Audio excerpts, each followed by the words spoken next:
कभी सोचा है एक ऐसी अनदेखी ताकत के बारे में जो पूरी की पूरी एक दिशा पर हुकूमत करती हो? एक ऐसा राजा जिसके सिर्फ एक इशारे पर नर्क की 72 सेनाएं कांप उठती हों।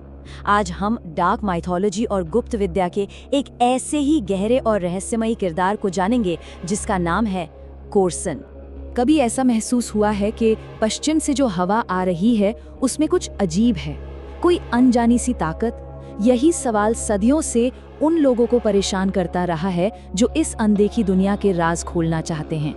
अच्छा, तो सबसे पहले एक बहुत बड़ी गलत फहमी दूर कर लेते हैं। कोर्सन का नाम किसी भारतीय पुराण या वेद से नहीं आया है। ये कोई पिशॉच नहीं है, बल्कि पश्चिमी गुप्त विद्या यानी वेस्टर्न ऑकल्टिज्म का एक बेहद शक्तिशाली डेमन किंग है। और ये जानना इसलिए ज़रूरी है क्योंकि दोनों की दुनिया, उनकी ताकतें और उनसे जुड़ी हर बात बिल्कुल अलग है। तो आखिर ये डेमन किंग है कौन और इसकी दुनिया कैसी है? चलिए इसमें थोड़ा और गहरा उतरते हैं और उस पुराने सिस्टम को समझते हैं जहां कोर्सन जैसे राजाओं का सिक्का चलता है। इस सारी जानकारी की जड़ है 17वीं सदी की एक बहुत ही बदनाम किताब द लेसर की ऑफ सोलोमन। कहानियों के मुताबिक पुराने जमाने के राजा सोलोमन ने 72 बहुत ताकतवर आत्माओं को अपनी जादुई अंगूठी से एक पीतल के बर्तन में कैद कर दिया था, और ये किताब उन्हीं आत्माओं को काबू करने का तरीका बताती है। अब मजेदार बात ये है कि ये 72 आत्माएं आजाद नहीं हैं। इनको 4 बड़े राजा कंट्रोल करते हैं जो 4 मेन डायरेक्शंस के मालिक हैं, और यहीं पर एंट्री होती है कोर्सन की, जो है पश्चिम दिशा का बेताज बादशाह। लेकिन कहानी में एक ट्विस्ट है।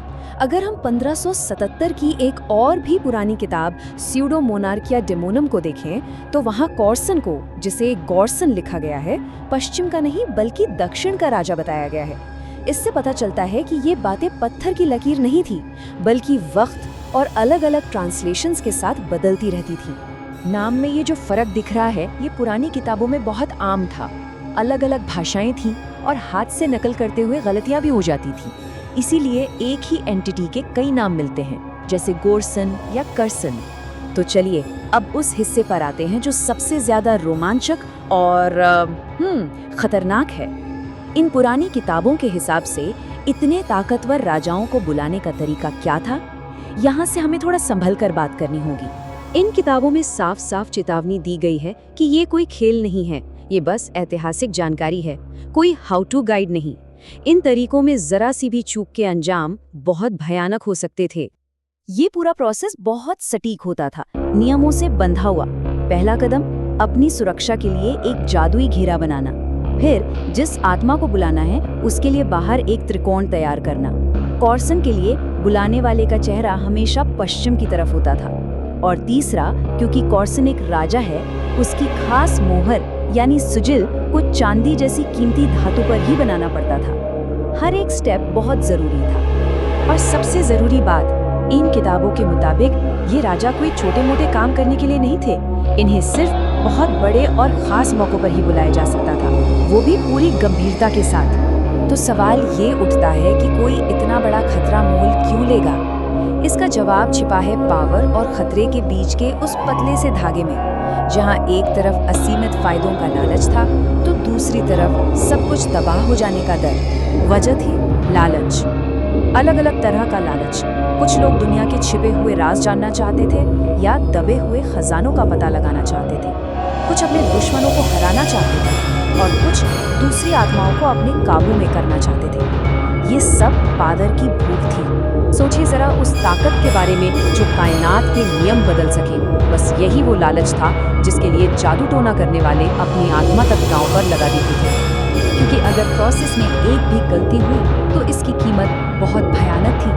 दिमागी संतुलन खो देना, हमेशा के लिए डरावनी सायों के साथ जीना, घर में अजीब और डरावनी घटनाओं का होना, और आखिर में अपनी आत्मा ही खो देना। ये एक बहुत ऊंचे दाव वाला सौदा था। चलिए अब इन पुरानी किताबों से बाहर निकलकर आज की दुनिया में आते हैं और एक नए नजरिए से इसे देखते हैं। क्या इन कहानियों का कोई गहरा मनोवैज्ञानिक मतलब भी हो सकता है?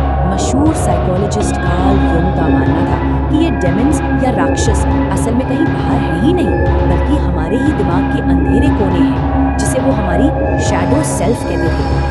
तो इस नजरिए नज़रिए से देखें तो जब हम कॉर्सन जैसे राजाओं की बात करते हैं तो असल में हम इंसान के अंदर छिपे लालच, पावर की भूख और उसके सबसे गहरे डरों की ही बात कर रहे होते हैं। शायद ये पुरानी किताबें बाहरी दुनिया से ज़्यादा हमारे अंदर की दुनिया का नक्शा है। तो अगली बार जब सूरज ढलते वक्त पश्चिम से कोई ठंडी और अजीब सी हवा का झोंका